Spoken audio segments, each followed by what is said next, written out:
What is up, y'all? I am in Sweden.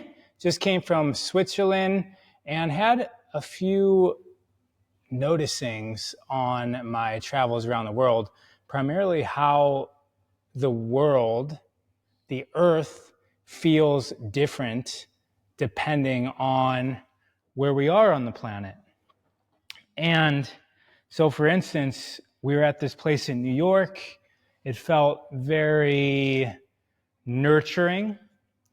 Then the place in, where were we last? Ireland felt very fertile. And I was actually amazed at the difference between nurturing and fertile when it came to the earth. And I'm over here in Sweden right now, and it feels very energizing. There's actually it looks like a lake, but it's the ocean right behind us. So Human Garage Crew is here. We've got an event on Sunday, June 30th. Is it lagging a little? We'll see if I have some eye damage from sun gazing on the river. Any advice? The reflection off the water was strong. Well, it doesn't sound like that's exactly sun gazing, but the reflection off the water is very strong. If you guys imagine there's the sun, and the water, if it's in between you and the sun, is actually like a mirror. And every single little piece of the water, if there's waves on the water, are like millions of mirrors. And as you look at the water, there's going to be white. And so if you see water, that's the reflection of the sun. You're actually basically looking right at the sun. This is going to make you sunburn quicker, and also can be damaging for anything else like your eyes. So if you're looking at water and it's white, it's basically you're looking at the sun. Now the sun is something else now. I'm not actually sure if there's something changing in the sun. The sun used to look harmonious to me to look at. Now it feels aggressive, for lack of a better term. So the sun feels aggressive when I look at it, and it might be because it's changing naturally, or it might be because it's changing unnaturally. Now, something interesting, as I've been in 6 or 7 different countries in the last 3 weeks, and so I've been on even more airplanes because not all of them were direct flights, and I've flown in and out of countries. And also, a couple days ago, I just went on a train ride up to the top of a mountain. And so I'm basically saying that I've been above the earth looking down at the earth pretty often. And I've noticed something that I never really seen before. And I've been looking up at the sun and up at the sky for a long time, but there's something else covering the land. It's like a haze or a fog, but it could be like 80 degrees out in these places, and there's still this fog that I'm seeing. And as I was taking video from the plane, I see the regular clouds, and then there's just a never-ending fog. I'm in Madeira, feels very intense. Every evening I'm tired. Tomorrow I go back to where I live, Luxembourg. Yeah, it's super intense. But then there's this fog issue, and it's pervasive. It goes forever in almost every single city. And another thing I've noticed is that there's chemtrails happening over in Europe everywhere we go. And we're going into the middle of nowhere, like 1 hour, 2 hours outside of the main city. And we're seeing lines across the sky that eventually turn into clouds, or I've also seen them kind of just dissipate into this haze. And as I'm up in the air on the airplanes, I can see that it's kind of how it used to be in LA when I lived there. I mean, I still live there, but when I was downtown, and there would be haze. But it's this haze everywhere. And the thing about LA is that there's mountains around that keeps the pollution in, and that's where we get smog from. And I've been in places where there's no mountains around, but yet I still see this hazy fogginess. It's weird. And it just reminds me of The Matrix, where they talk about the humans blocking out the sky.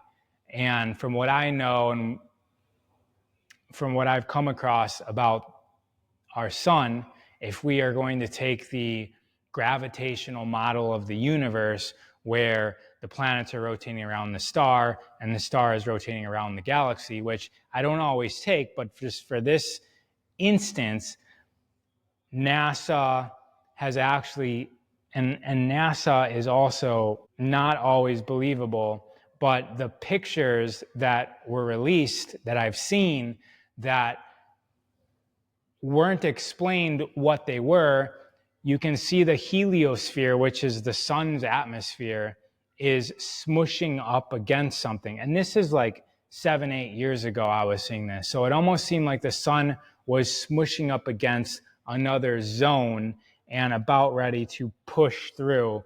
And the implications of that would mean that the sun would be changing. And it also seems that all the planets are changing as well. And then if you guys follow solar flare or Schumann resonance accounts, they're constantly talking about the increasing frequencies of solar flares and then the increasing power of the Schumann resonance. I think it's even increasing from the actual frequency. It's getting stronger. And then also on top of that, there's something else I was going to say, which is the pole shift is happening where the magnetic North Pole is nowhere near close to the true North Pole. Got a comment here. When I focus in 1 minute, be telling words or meditating in the center of my brain, some feels like voltage and I can move it to my heart or my hands. Good. We're going to talk about that a little bit later if I get off this tangent I'm in now. Raw of Earth in the Haze. That's right. Yes, so many chemtrails in the UK. London is heavy with it. Yeah, so as I'm looking down from the planes, it looks like it's able to be everywhere on land. And if there's nanoparticles in there that, or even nanobots, but even just particles that can map the land and get into our bodies with our breath, then you effectively, with 5G, have a whole map of the land and every moving organism on it, which would be a really fancy toy to have if you were tasked with controlling this Earth. That would, let's smoke out this planet and then have something that can read the particulates in the smoke. And now you have a whole map and you know what everybody's doing. And there's an energetic signature or there's a body signature with every single person. So they would just know everything, which is actually kind of cool if you think about it from like the standpoint of ruler of the earth. If you just had access to everything on the planet, you could see what everybody was doing, maybe even what their heart rate is, what they're emoting, and who even knows, maybe what they're even thinking. And maybe you could even program into them what to think, which is essentially the same it's like a parallel technology to a God figure, right? So if we said God was sort of an organic entity that had this control, then somebody, something, a group, some entity, even a multidimensional entity has developed a technological version of having an all-seeing, all-knowing, all-existing eye over the entire planet, which, as I said, is it's cool to take that perspective and just look at this all as like a big game to somebody, because it very likely could be. And I also like to understand what the other side is thinking, because if we just point fingers and hate the so-called Illuminati or they're illumined ones, the Illuminati or the cabal or the elite, if we just hate on them, then that's just projecting out that emotional state, that state of consciousness, not really considering their agenda and their right to an agenda. It's like we feel that it's our right to eat and breathe, And who knows the microorganisms that are coming into our body that we're destroying by just walking around the earth or even breathing or eating. There's microorganisms, there's actual life forms that we're eating. There's life forms that we're destroying when we build our farms. To see the amount of trees that are cut down from a plane, when you look down and you see there's little patches of trees, and then the rest of it's just farmland that's just been clear cut down so we can grow some corn and soy and alfalfa, is that's us. That's the state of conscious awareness that we are in. And so the people that are ruling us also are within that same frame of mind, because this is all a fractal. This is all a reflection of self. So taking the standpoint of pointing the fingers and saying you shouldn't do that, if I would say that there's one thing that is technically wrong, I personally don't really believe in wrong. I'm not like I can go there. I can go into the right, wrong mentality, but where I'm mostly operating from is a perspective of isness. It is what it is. And if I were to say like what the first thing I can think of that could be wrong, if I could label something wrong, what would it be? One of the first things on the plate for me of what could be wrong, if I were to have to choose something that could be wrong, it would be to say something else is wrong. That for me would be the most wrong thing that I could think of, is to say something else shouldn't be. Because if it's happening, it's happening. To identify or side with or choose a perspective that it shouldn't be is almost like completely negating existence. It's going against the entire power of everything, whether it's the universe or God or anything you can think of. To look at something and see it happening and say that it shouldn't be happening it's just against nature. We're here, we're stepping on each other, we're raping this world, we're raping each other, and that's where we're all at. This is our state of evolution. We're in this stage. And to say that we shouldn't be doing this is a step backwards. We must go, we get to go forward. We get to go through this. We get to learn through all of this. So what can we learn from this? All right, somebody was commenting earlier about meditating and feeling the energy going from the head to the heart, which I don't really remember the exact comment. Have you ever damaged your eyes before, and how do you fix it? Have I ever damaged my eyes before? My question to you is, how much screens are you looking at? The sun will make you look away, generally, unless you are just completely ignoring yourself. But one shouldn't just sun gaze by looking at the sun directly, even though you're feeling pain.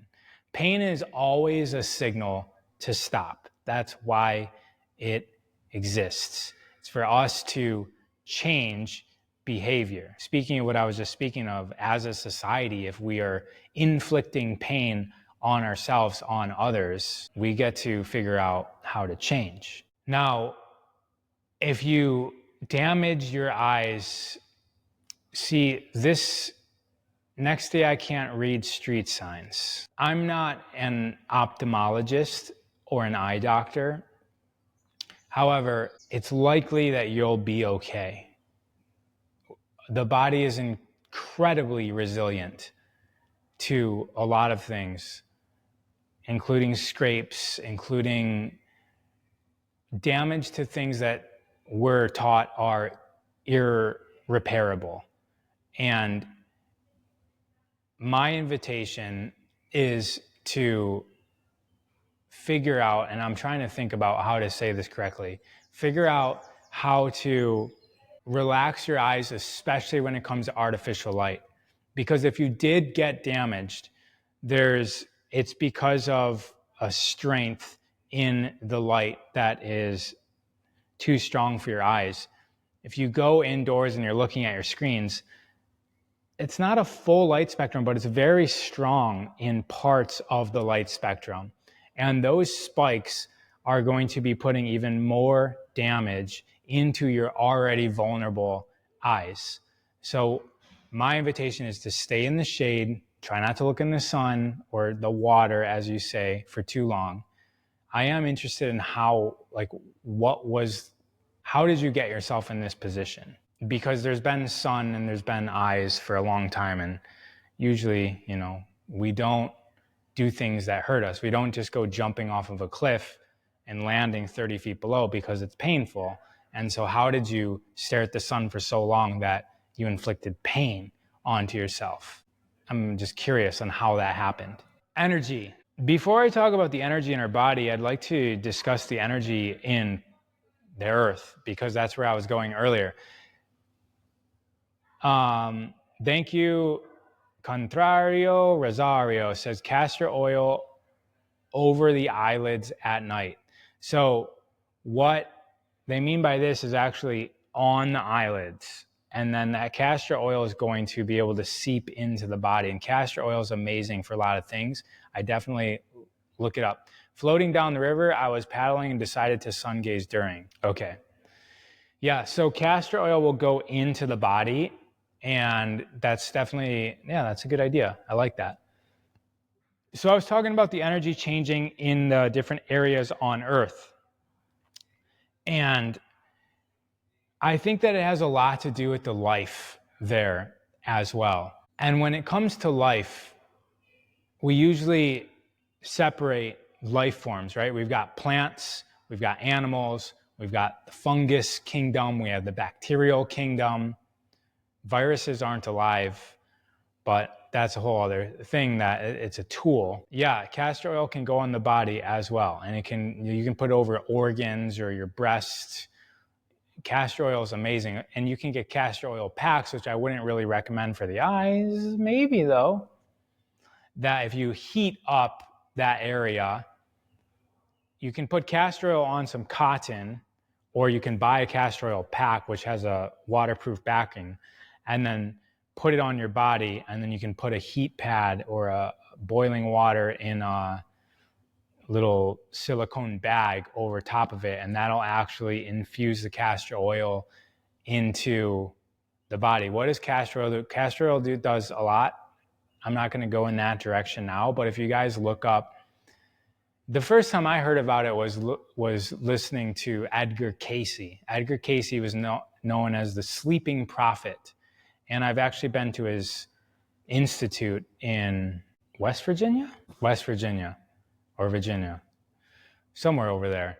And he recommended castor oil for just about any ailment. So just Google, what does castor oil do for whatever you're looking into. So I was talking about plants and earth and life and intelligent life. And because we have brains, we recognize intelligence as essentially animals that have brains that are demonstrating consciousness, that are demonstrating an ability to change and be aware of themselves within their environment, is mostly our loose definition on intelligent life. And that means that plants who just sit there all day long couldn't be intelligent based on our sloppy definition that is extremely biased towards our own perspective of what it means to be intelligent. And when we actually start looking into plants, they're very similar to us in many different ways. They do change strategy based on the environment. So if there's caterpillars eating the leaves of a tree, it's going to send out a signal through the roots and through the air, a chemical signal through the air, so that its branches that are on the other side of the tree and even other trees are going to start developing a chemical that will either be a deterrent or a poison to the insects that are eating it. There's even plants that will signal a predator for the thing that is eating it. So it'll produce a certain type of nectar so that it'll draw in a bird that will also eat the caterpillar. And plants are extremely intelligent in this way. They also barter underneath the earth. They're bartering with the fungus. They're exchanging nutrients. And I've found that it's pretty easy to communicate with a tree or with a plant when you bring yourself into their communication style. It's not so much of words and reduction, sort of like labels, right? So we label everything. We label it a tree. So instead of calling or identifying with the tree or the plant as a tree or a plant, is there a feeling, a connection that you can feel into it without words? And that would be my start with connecting with plants. And when you're able to do that, and when you go into a new place on the earth, you actually feel the community of organisms, and it feels a little bit different. In the Czech Republic, I was up very early because I think we were jet lagged, and I was up at like, not that early, like 5-ish. And I was outside, I did some maneuvers, I started doing some Kriya work, and then the tree connects. Usually a tree calls you over. A tree, I wasn't even looking for it. A tree called me over, and I just had there was a signal for me to, it was almost like I felt like asking for energy, but it was almost like a exchange. Like this tree was going to give me energy, and so I opened up, and it felt like I was asking for it, but it was almost like I was receiving the signal that was coming into me. And I developed this new movement that I've never done before, where I'm scooping up energy from the ground and then basically like painting back out into reality. If I can get this camera to work. So it was sort of like this, where I come and I touch the ground and I pull up like this. And there's this whole like Qigong movement where you kind of do the same thing. You pull up from the earth and then you push up into the heavens. And it was like that, but it was way more aggressive. Standing in front of the tree, you're pulling up the energy from the roots of the tree up through. It felt like not just through the feet. So again, in Qigong, there's the tree meditations where your roots are connecting to the roots of the tree, and you're feeling energy either coming up through your feet or going down, like you're dumping your garbage down into the earth. But this was more like a sweeping up through the body, and then aggressively, when I got to the top, I can't really fit into this camera frame. When I got up into the top, let me see what I can do here. That should work. Yeah. All right. So if you imagine me touching the ground here and then up like this, let's get this a little bit wider. All right.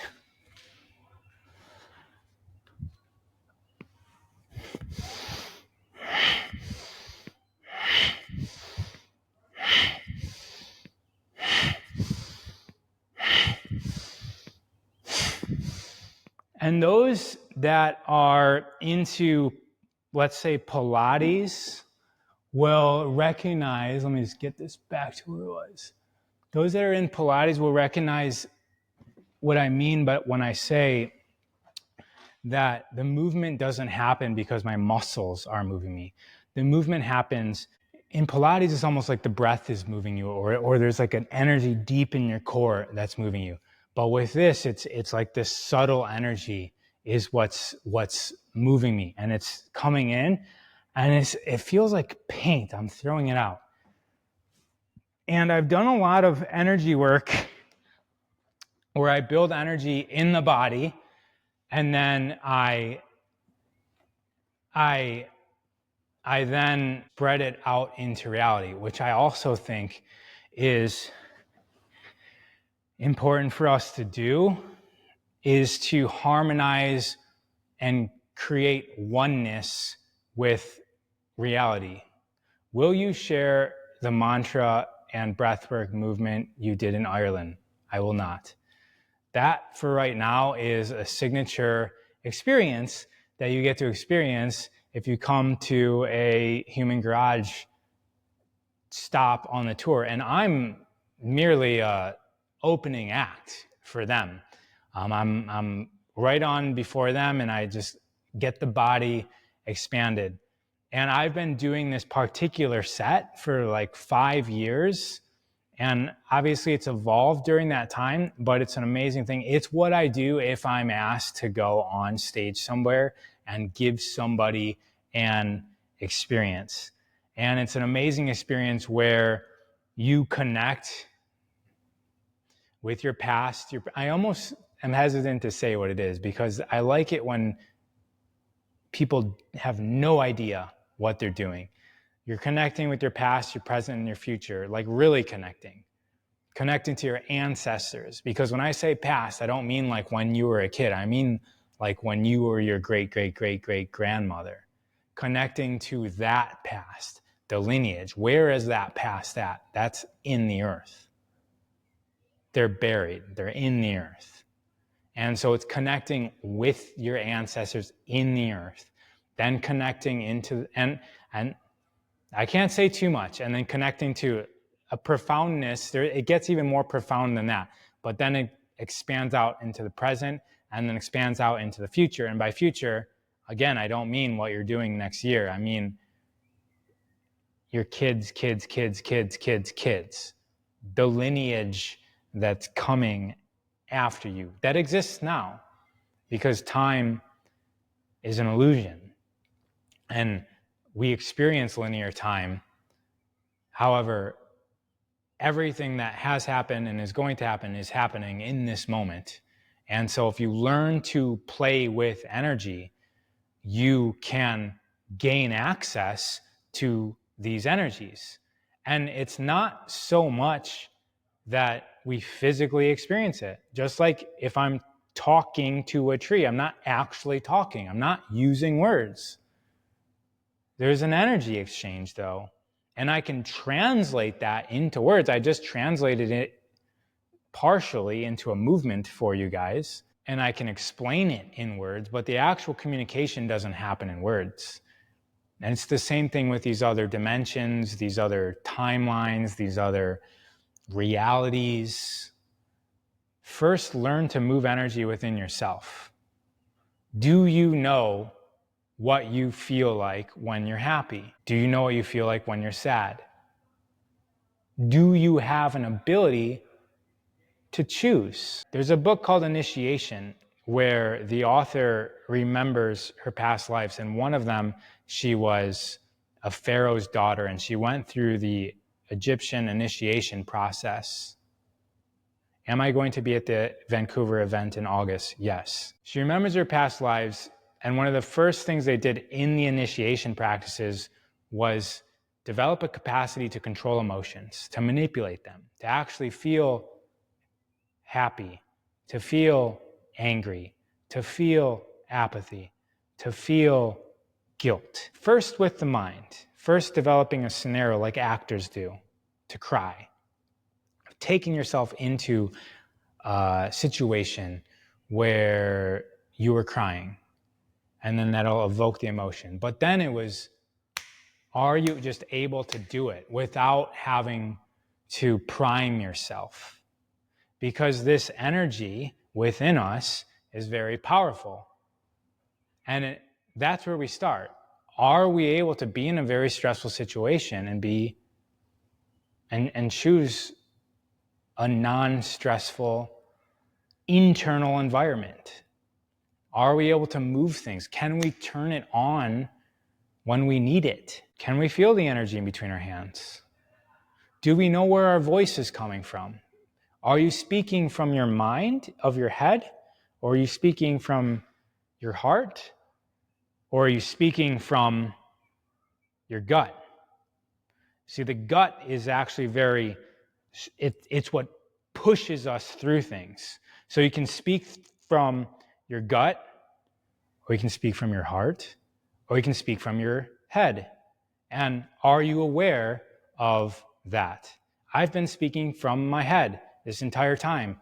And if I come into my heart, I literally can feel the origination of the breath coming, and I can go even deeper into the heart as well, where I almost feel the softness of the heart speaking on its own. And I'm just going to keep on talking right now. The lake out there is very beautiful. What time is it here? Do you guys know that it's 9:40 right now and the sun is still out? The sun looks like it's setting outside.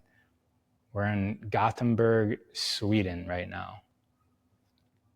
Anyways, that's the heart. And then the heart immediately wanted to go outside when I talked. And you can practice originating the breath. Usually you're doing an activity. So for me, I needed to talk from my belly a lot when I was coaching. 6 o'clock class, come here, right? So there's a talk from the belly. And are you able to fluctuate through that? Are you able to choose your dreams? Can you tell yourself what you're going to dream and then follow through? Trust that you're going to do it. Are you able to choose your reality? Can you wake up in the morning and get a thought that this is going to be a shitty day and choose something else? I was punished for crying and wasn't allowed to show emotion growing up. I didn't get the first part of that comment if there was a first part, but if that was the only part, then I'm getting the feeling that you might be in situations right now where you feel like you need to cry and you're not because you were taught not to.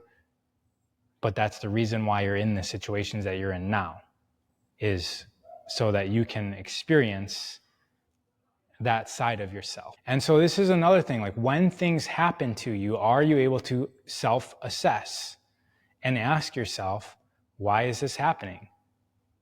Because this, I know nothing about the person that commented, and I could be completely wrong, but I've seen it a lot. So that's just what hit me in the moment. There's a lot of people going through really tough times, and they feel like they've been doing it their entire life. And there's always this question of why me? Yes, ask that question and really answer it.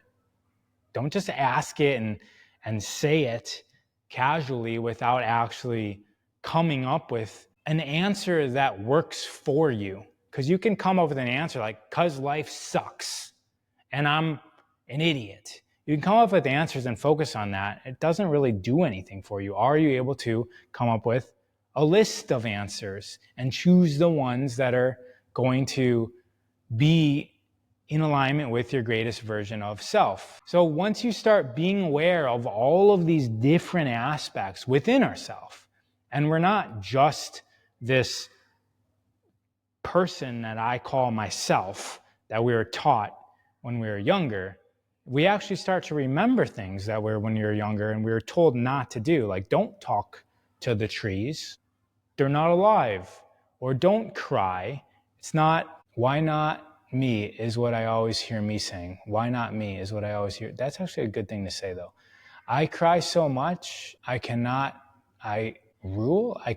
anything happens. Why not me? So the why not me thing, I hope it's because you're looking at somebody that's amazing, like a professional athlete or somebody that's developed something that's helping a lot of people, and he's able or she's able or they're able to live a wonderful life, and you're asking why not me in that circumstance? Because it can be you. But back to my main point, if we can learn to work with the energies within us and we can feel these subtle distinctions within self, like even just closing your eyes and then asking yourself, where does my hand begin? Like right now, this feels like my hand. I can literally feel my other hand right now. So is the space in between my hands me or not me? Because I can feel all of this, even more so than my actual hand. It actually feels like I'm holding on, like I'd be holding on to an apple. I'm holding on to this thing that's in between my hands right now. And this thing is just air, it's just emptiness. And so if I do this, it's the same thing. There's very little, the only way I can tell a difference is if my eyes are open, I can see my skin. Same thing with probably everyone there. If you guys just hold your hands out like this and close your eyes, you're going to have a very difficult time distinguishing where you end and not you begins. It's just we've been taught that our eyes tell us that the skin is the end of us. And if you can take that concept into everything and just entertain, is all of this me? If this is me, and there's this thing called, you guys have heard of an aura that we might actually be extending beyond ourselves. So our energy is mixed with the elements around us. Bingo. Why do we think the things inside of us are me and the things outside of us are not me? What would be like one of the reasons why you would think inside me, outside not me? Glad I found you through HG, Human Grudge. Thank you. I can feel the presence of family members that have passed away. Yeah, you could probably also feel when your family member or best friend is going to call you. All right, I'm not getting comments on that. That was actually a question. And I even forgot what the question was. Oh, why is the things inside of us me and the things outside of us not me? Where does God sit in all of this? God, generator, organizer, destroyer, G-O-D. It's happening. God is all-knowing. God is omnipresent, which means everywhere. Omnipotent, it's all powerful and cannot be created or destroyed. Always is, always has been, always will be. That's the same definition of energy. That's the same definition of light. That whether it's God or just everything, that's the same definition of everything as well. So God sits everywhere, in everything, in every reality, in every existence. And what does that mean? That means that God is, which is what the religions say as well, God is us. A lot of people have a hard time accepting that, especially accepting somebody else saying that God is them. And especially if they say, I am God. But even their own books say that the God figure is in everything, through everything. So how are we not God? Speaking from the perspective of there's a God.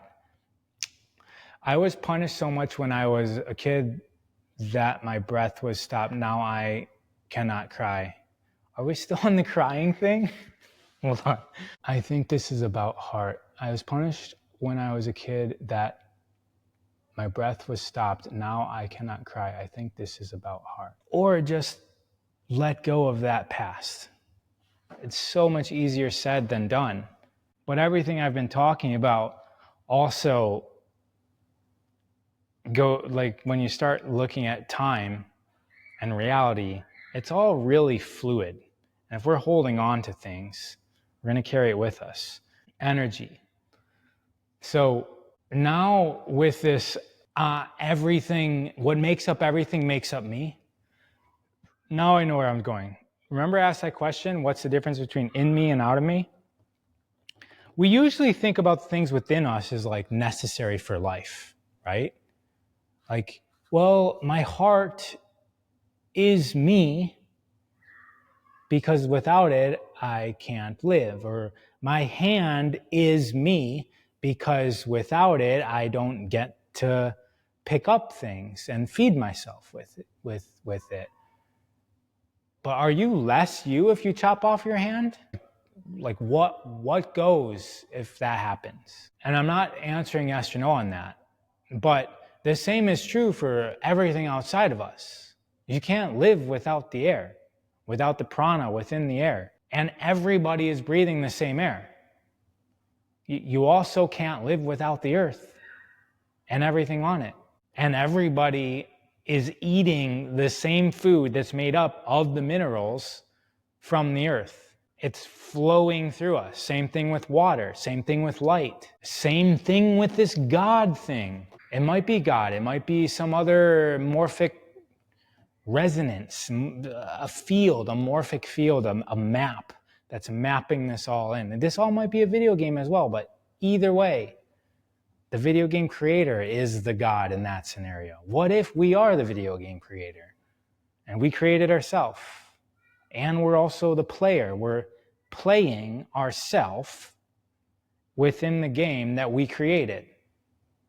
That is actually almost identical to the religion thing with God. That's what the flower of life explains as well.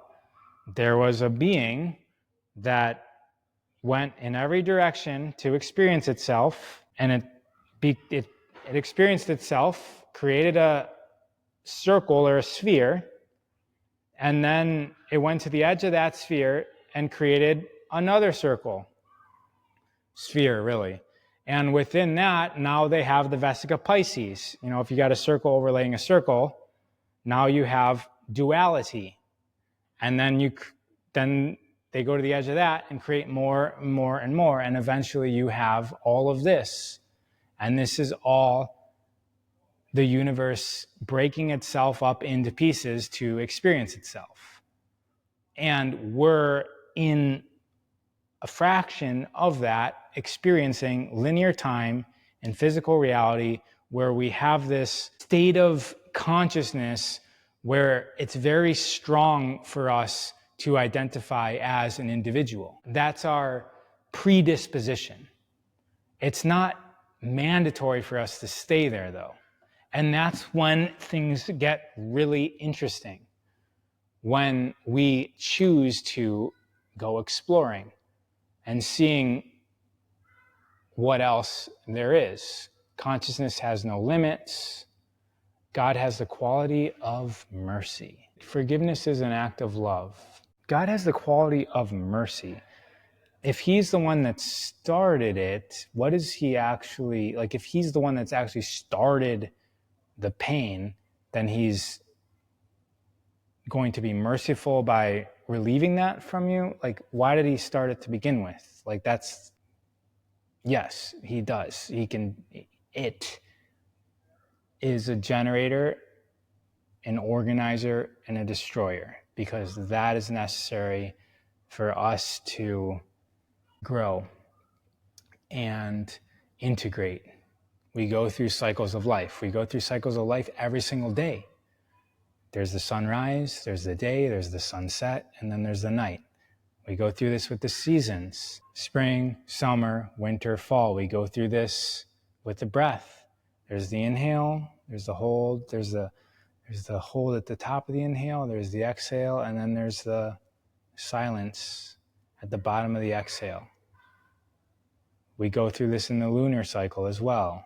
And as I was saying earlier, I think that there's larger cycles that the ancients were keeping track of. That's why calendars were thousands or hundreds of thousands of years long, and they weren't just measuring days, months, moons, right? A month is actually measuring the lunar cycle of 28 days, but that's all been convoluted into some months are 31 days, some are 30 days, some are 28 days, some are 29 days. It's all convoluted. It's 13 moons at 28 days. It's 360 days. And then, anyways, I'm not going to get into that. There's cycles that have been tracked, 2012 being the end of a lot of these cycles. And why were they tracking these cycles of thousands or hundreds of thousands of years? What were they tracking? So once again, taking the gravitational model of the universe into consideration, the Earth's rotating around the sun is rotating around something else as well. It's rotating around the galaxy. And there's going to be a certain orientation within the galaxy that is going to equate to an energy shift, just like we experience differences in weather. There's even a wobble on the earth. That's the precession of the equinoxes, which is all over every single ancient monolith.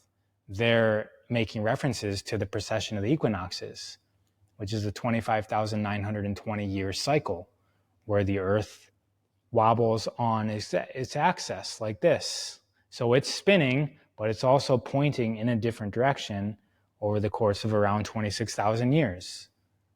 Why would they measure that? Maybe it's because our energetic abilities are different based on the position of these cycles. And you get a lot of different variability. You get the precession cycle mixed with the yearly cycle, mixed with the cycle of the sun going through the galaxy. And now you've got a signature of a type of event that could be happening. And that's essentially what astrology is as well, but you're taking all of the planets and even some asteroids into consideration, is that these cycles are impacting the energy of the planet. And similar things happen on the orientations of the planets, because if we are everything and everything is us, then as above, so below. The happenings up there and in the grand scale of the universe is also happening within that's the macrocosm. It's also happening within our own personal microcosms. It's truly mind-blowing realizing that what's outside of me is a mere reflection of what's inside of me, or us. Yes, it's always us. It needs to be us. So the next time you find yourself complaining about somebody, what if they were you? How would you identify with that? And are you able to integrate anything from that? Like, if you're really having a problem with somebody, what if they were you? Like, what if they were you with different clothes on? They were you from yesterday. Or what if they're your child that's experiencing you in the moment? Because back to everything is within us. There's so many people that I know that work with a lot of people, not just me working with a lot of people, but working with a lot of people that recognize the sameness of individuals on a daily or some other cycle, like weekly basis, that everyone's experiencing the same emotions in different ways. It's almost like we're just a breathing large organism experiencing life as we know it from all these different perspectives. Think about it. Everybody that you know sits on a toilet and defecates. Everybody that you know urinates. Everybody that you know eats. Everybody that you know breathes the same air as you do. There's very little differences. Even if we can see our skin in and we can see their skin in and we can see the differences that they have, they're still going to the toilet relatively the same as you. They're still going to bed probably with the same thoughts that you have. And for me, that's a giant responsibility for us to choose those thoughts wisely. Because I don't know, but I could just be impacting the thoughts of everybody else on this planet. And that could be narcissistic. You could label that as that. But for me, it's an elevated level of responsibility that I choose when I remember. And I don't always, sometimes I get in my head so much where that perspective isn't in the front and center. But if you guys could just do it for a moment in the middle of your day, and then a little bit more, and then a little bit more, you can get to a place where you are identifying as the whole. And when you identify as the whole, it really pays to do that because everybody shows up as you. If you start getting irritated, everyone you interact with gets irritated. and you actually start to recognize that your emotional state is influencing reality, you will get a flat tire on the day that you find yourself complaining about something else. That's when you're going to get a speeding ticket. And then everything just flows. Green lights, friend calling you to invite you to go see a waterfall, free travel, money coming in the bank account. When you're able to maintain that level and just keep it there. It's not so easy to balance in bliss. It's not so easy to balance in joy. It seems like it would be easy. If you guys are complaining, you already know that you're unable to do that because you're complaining. You're seeing the worst of things. Try seeing the best of things. Because we're all relying on you to do that. All right, that's it, everybody. Bye-bye.